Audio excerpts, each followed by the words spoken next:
Hello everyone, एक बार फिर से आप सभी का बहुत बहुत स्वागत है मेरे इस यूट्यूब चैनल पर। और इस वीडियो पे हम बात करने वाले हैं सीबीएसई ने अभी जो एक नया सर्कुलर जारी किया हुआ है स्कूलों के लिए, जिसमें ये बोला गया है कि अब क्लास 6 से 3 लैंग्वेज सब्जेक्ट लेना होगा स्टूडेंट को।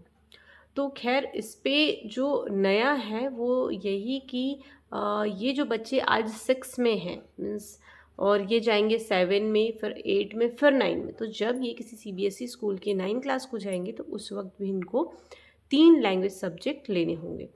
अभी जो करंट में है क्लास 9 के लिए सिर्फ 2 लैंग्वेज सब्जेक्ट कंपलसरी होते हैं एंड 3 एडिशनल। जस्ट लाइक कि क्लास 9 में मोस्टली स्कूल जो लेते हैं वो Hindi, English, maths, science and SST, ये उनके कॉमन सब्जेक्ट्स होते हैं। इसके साथ में एडिशनल सब्जेक्ट में फिजिकल एजुकेशन या स्किल के कोई सब्जेक्ट हो सकते हैं, ये नहीं। लेकिन जो कंपलसरी किया गया है वो ये कि आज से 2 या 3 सेशन बाद जब वो बच्चा आज जो 6 में, जब वो 9 में जाएगा तो उसको 3 लैंग्वेज सब्जेक्ट लेने होंगे, ये कहा गया है। इसमें कोई 2 इंडियन लैंग्वेज होंगी और 1 फॉरेन लैंग्वेज होगी। वो फॉरेन लैंग्वेज इंग्लिश भी हो सकती है या कोई और, क्योंकि अभी तक जो इंग्लिश को फॉलो किया जा रहा है उसको कोई ऐसा डिफाइन नहीं किया गया, लेकिन अभी क्लियर कर दिया गया है कि जो इंग्लिश है उसको फॉरेन लैंग्वेज की कैटेगरी में रखा गया है, मीन्स विदेशी भाषा की कैटेगरी पे रखा गया।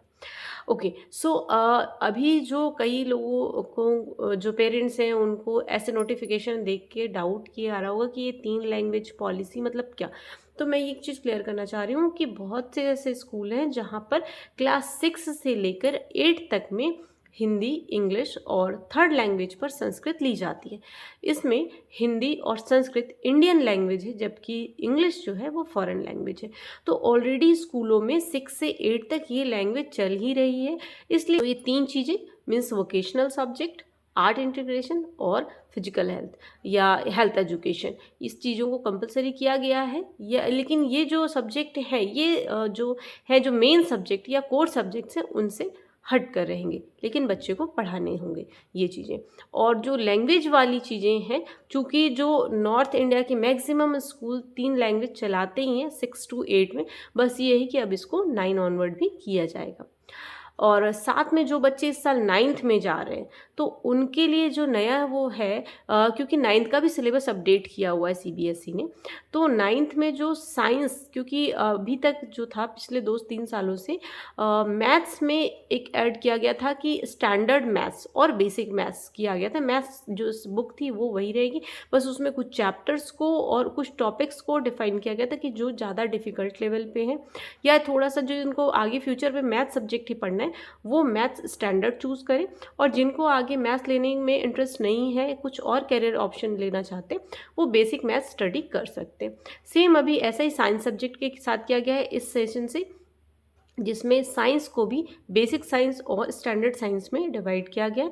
वो स्टूडेंट जो साइंस में अपना करियर नहीं बनाना चाहते वो बेसिक साइंस ले सकते हैं, और जिन स्टूडेंट को स्पेशली मेडिकल लाइन पे ही जाना है उनके लिए स्टैंडर्ड साइंस लेना ज़रूरी होगा। तो ये ही कुछ बेसिक अपडेट हैं, और ये जो भी चीज़ें हैं मैक्सिमम स्कूलों पे चल रही हैं, जो लैंग्वेज वाला चीज़ें हैं अप टू 8 क्लास। 9 ऑनवर्ड पे जो साइंस के लिए एक नया ऐड हुआ है, और मैथ्स तो चूँकि पहले से ही था, तो बेसिक और स्टैंडर्ड वाला जो चीज़ें हुई हैं वो बच्चों को बस ध्यान देनी होंगी 9th क्लास में जब उनको सब्जेक्ट चूज़ करना होगा।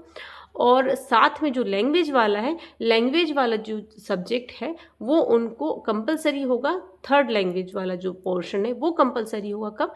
आज से जो 2 या 3 सेशन के बाद।